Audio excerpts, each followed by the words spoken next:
గురుబ్రహ్మ ప్రేక్షకులకు నమస్కారం అండి. ఈ వీడియోలో 2025 సంవత్సరం ఏప్రిల్, మే, జూన్ ఈ 3 మాసాలలో మీనరాశిలో జన్మించిన జాతకులకు ఎలా ఉండబోతుందో క్లియర్గా ఉన్నది ఉన్నట్లుగా వివరిస్తాను.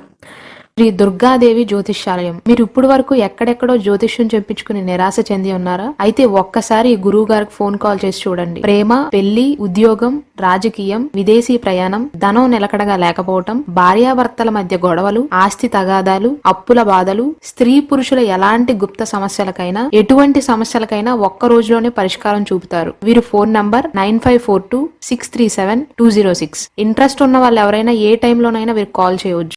ఈ ఫలితాలన్నీ కూడా పూర్వాభాద్ర నక్షత్రంలోని 4వ పాదం, ఉత్తరాభాద్ర నక్షత్రంలోని అన్ని పాదాలు, రేవతి నక్షత్రంలోని అన్ని పాదాలలో జన్మించిన వారందరికీ కూడా వర్తిస్తాయండి. 2025 సంవత్సరం ఏప్రిల్ మాసంలో మీకు ఎలా ఉండబోతుందంటే, ఈ మాసంలో పితృవర్గానికి సంబంధించిన ఆత్మీయులకు చెందిన అశుభ వార్త వినే అవకాశాలు ఉన్నాయండి. ధనాదాయం అనేది అవసరానికి తగిన విధంగా ఉంటుంది. అంటే సామాన్యంగా సరిపడా ఉండే అవకాశాలు ఉంటాయి. స్త్రీలకు ఆరోగ్య సమస్యలు అనేవి కొద్దిగా తగ్గుముఖం పడతాయి. అయితే 2025 మార్చ్ 29వ తారీఖున శని మీ రాశిలోకి అంటే 1వ ఇంట్లోకి అడుగు పెట్టాడు. కాబట్టి ఈ సమయంలో మీనరాశి వారి పైన ఏలినాటి శని యొక్క 2వ దశ ప్రభావం అనేది కాస్త ఎక్కువగా ఉంటుంది. కాబట్టి ప్రస్తుతం మీకు అనారోగ్య సమస్యలు లేకపోయినా ఆరోగ్య సమస్యల విషయంలో మీ వంతుగా మీరు జాగ్రత్తగా ఉండటం మంచిది. అలాని ఈ 2.5 సంవత్సరాలు మీకు ఆరోగ్యం బాగోదని కాదు, కేవలం జాగ్రత్తలు మాత్రమే. అలాగే మాట్లాడే విషయంలో కూడా జాగ్రత్తలు తీసుకోవటం మంచిది. ఆల్రెడీ గత 2.5 సంవత్సరాలలో ఏలినాటి శని యొక్క మొదటి దశ జరిగింది కాబట్టి మీనరాశి వరకు నేను పెద్దగా చెప్పేదేం లేదు. ఆల్రెడీ మీకు అర్థమై ఉంటుంది. శని యొక్క ప్రభావం, శని యొక్క దృష్టి అనేది మీపైనే ఉంది. కాబట్టి జీవితంలో క్రమశిక్షణ ముఖ్యమని శని మీకు తెలియజేస్తాడు. అది ఆర్థిక విషయంలోనైనా, ఆరోగ్య విషయంలోనైనా, మాట్లాడే విషయంలో అయినా సరే. ఈ మాసంలోని ద్వితీయ, తృతీయ వారాలలో ఆశించిన ఫలితాలు అనేవి ఉంటాయండి. సమాజంలో నూతన హోదాని ఏర్పరచుకోగలుగుతారు. అయితే ఈ ఏప్రిల్ మాసంలో మీనరాశి వారికి వచ్చే ఇబ్బంది ఏంటంటే, మీ సొంత పనుల విషయంలో మీకు ఎవ్వరి జోక్యం అవసరం లేకపోయినప్పటికీ కూడా వారంతరగా వారే ఇతరుల యొక్క ప్రమేయం వల్ల మీకు సమస్యలు ఏర్పడే అవకాశాలు ఉంటాయి.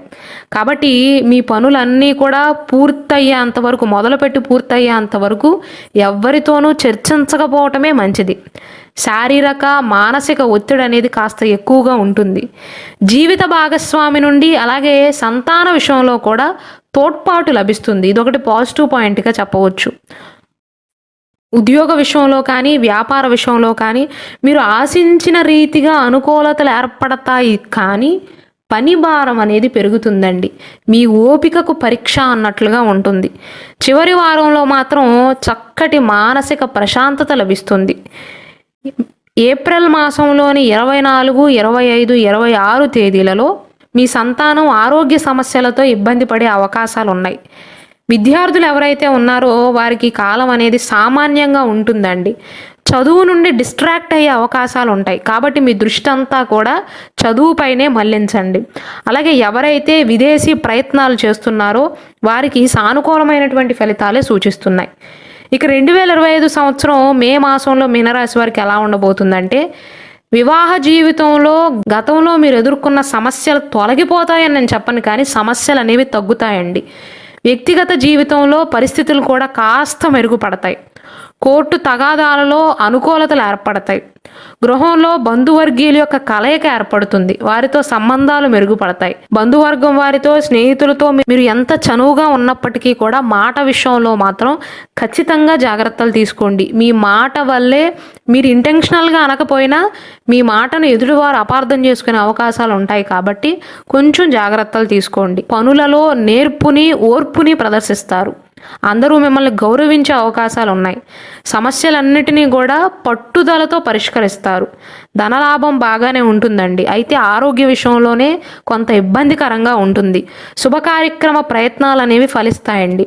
ఎవరైతే వివాహ ప్రయత్నాలు చేస్తున్నారో కొన్ని వివాహ సంబంధాలు చివరిదాకా వచ్చి వెనక్కి వెళ్ళిపోయే అవకాశాలు ఉన్నాయి. కానీ వివాహానికి సంబంధించి 1-2 ప్రయత్నాలు విఫలమైనా సఫలమయ్యే అవకాశాలు ఉన్నాయి.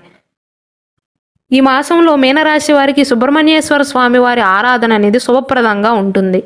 షేర్ మార్కెట్లలో కానీ స్టాక్ మార్కెట్లలో కానీ పెట్టుబడి పెట్టేవారికి అంత అనుకూలమైనటువంటి ఫలితాలు అయితే ఈ మే మాసంలో సూచించట్లేదు. ఆర్థిక లాభం ఉంటుంది. ఆర్థికంగా కొంత వ్యయ సూచనలు కూడా ఉన్నాయి. 2025 మే 22వ తారీఖు తర్వాత నుండి ఉద్యోగ ప్రయత్నాలలో సంతోషకరమైనటువంటి వార్తలు ఉంటాయి. నిజానికి మే 14వ తారీఖు తర్వాత కూడా కాస్త అనుకూలంగానే ఉంటుంది. ఎందుకంటే శుభగ్రహమైనటువంటి గురువు యొక్క స్థాన మార్పు ఉంది. అది మీకు అనుకూలంగా ఉంటుంది. 14వ తారీఖు తర్వాత నుండి కొన్ని విషయాలలో ప్రతికూలతలు తగ్గి అనుకూలతలు పెరుగుతాయి. 22వ తారీఖు తర్వాత నుండి ఉద్యోగం లేక యువకులు ఎవరైతే 2025 మే 14వ తారీఖు తర్వాత ఉద్యోగ ప్రయత్నాలు చేస్తారో వారికి అనుకూలమైనటువంటి ఫలితాలు, సంతోషకరమైనటువంటి వార్తలు లభించే అవకాశాలు ఉంటాయి. వ్యాపార వర్గం వారికి ఆదాయంలో మెరుగుదల ఉంటుందండి. సంతాన ప్రయత్నాలు సఫలం అవటానికి దైవ ఆశీస్సులు కూడా ముఖ్యం. కాబట్టి ఈ మాసంలో మీనరాశిలో జన్మించి సంతాన ప్రయత్నాలు చేస్తున్న వారు సుబ్రహ్మణ్యేశ్వర స్వామి వారిని ఆరాధించటం మంచిదండి.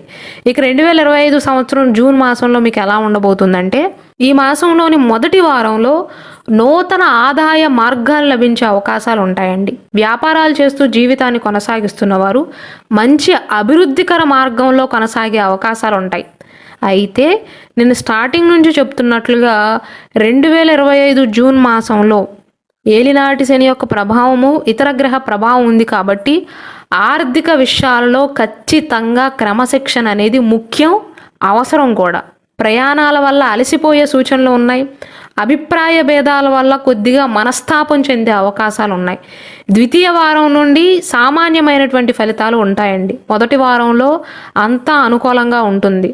ద్వితీయ వారం తర్వాత నుండి చిన్న చిన్న విభేదాలు రావటం, చిన్న విషయాలకే కూడా మనస్తాపానికి గురి కావటం జరుగుతుంది. అయితే పెద్దల యొక్క అనుగ్రహంతో పనులన్నిటినీ కూడా పూర్తి చేయగలుగుతారు. షేర్ మార్కెట్లలో కానీ స్టాక్ మార్కెట్లలో కానీ లేదా ఇతర వంటి వాటిల్లో పెట్టుబడి పెట్టి వాటి నుండి లాభాలను పొందేవారు ఎవరైతే ఉన్నారో విచిత్రమైనటువంటి పరిస్థితులు ఏర్పడతాయి జూన్ మాసంలో. కాబట్టి ఆచితూచి వ్యవహరించటం మంచిది. విద్యార్థులకు, రైతులకు కొద్దిగా అనుకూలంగా ఉంటుందండి. నూతన వ్యాపార ప్రయత్నాలలో విఘ్నాలు సూచిస్తున్నాయి. జూన్ మాసంలోని 3వ వారం నుండి మిత్రుల వల్ల ఆర్థిక నష్టం ఎదుర్కొనే అవకాశాలు ఉన్నాయి. ఎందుకంటే ఈ ఏలినాటి శని యొక్క 2వ దశలో ఎవరు నిజమైన మిత్రులు, ఎవరు నిజమైన శత్రువులు, ఎవరు నిజమైన బంధువులు, ఎవరు నిజమైన రాబందులు అని తెలుసుకోగలుగుతారు. కేవలం మీరనే కాదు, ఏ రాశి వారైనా సరే. శని 2వ స్థానంలో ఉన్నప్పుడు కనువిప్పు కలుగుతుందండి. ఈ జూన్ మాసంలో మీనరాశి జాతకులు స్త్రీలైనా పురుషులైనా సరే బ్యాంక్ రుణాలు తీసుకోవటం కానీ, బంగారం పెట్టి రుణాలు తీసుకోవటం కానీ, అధిక వడ్డీలకు ఒప్పుకొని రుణాలు తీసుకోవటం మంచిది కాదు. ఆర్థిక పరంగా పెద్ద పెద్ద లావాదేవీలు చేసుకోవటానికి ఈ మాసం అంత అనుకూలంగా ఉండదండి. ఒకవేళ మీకు మ్యాండేటరీ అయితే జూన్ మాసంలోని మొదటి వారం అనేది మీకు కాస్త యోగిస్తుంది. కాబట్టి మొదటి వారంలో అటువంటివి ఏమైనా ఉంటే కంప్లీట్ చేసుకోవటం మంచిది. కుటుంబ పెద్దల యొక్క సలహాలను పాటించటం మంచిదండి. విద్యార్థులకి కాస్త అనుకూలంగానే ఉంటుంది జూన్ మాసం, పెద్దగా భయపడవలసిన అవసరం లేదు. ఇవి ఏప్రిల్, మే, జూన్ మాస ఫలితాలు. ఒకవేళ మీనరాశిలో జన్మించిన జాతకులకి కనుక వారి జాతకానికి సంబంధించిన రుద్రాక్ష కానీ, జాతకానికి సంబంధించిన రత్నం కానీ, అంటే సర్టిఫైడ్ జెమ్ స్టోన్ కానీ, సర్టిఫైడ్ కరుంగలి మాల కానీ, హిందూ వివాహానికి సంబంధించిన ఏ వస్తువు కావాలి అన్నా ఇక్కడ స్క్రీన్ పైన డిస్ప్లే అవుతున్న నెంబర్కి వాట్సాప్లో కాంటాక్ట్ అవ్వండి. డోర్ డెలివరీ చేయబడతాయి.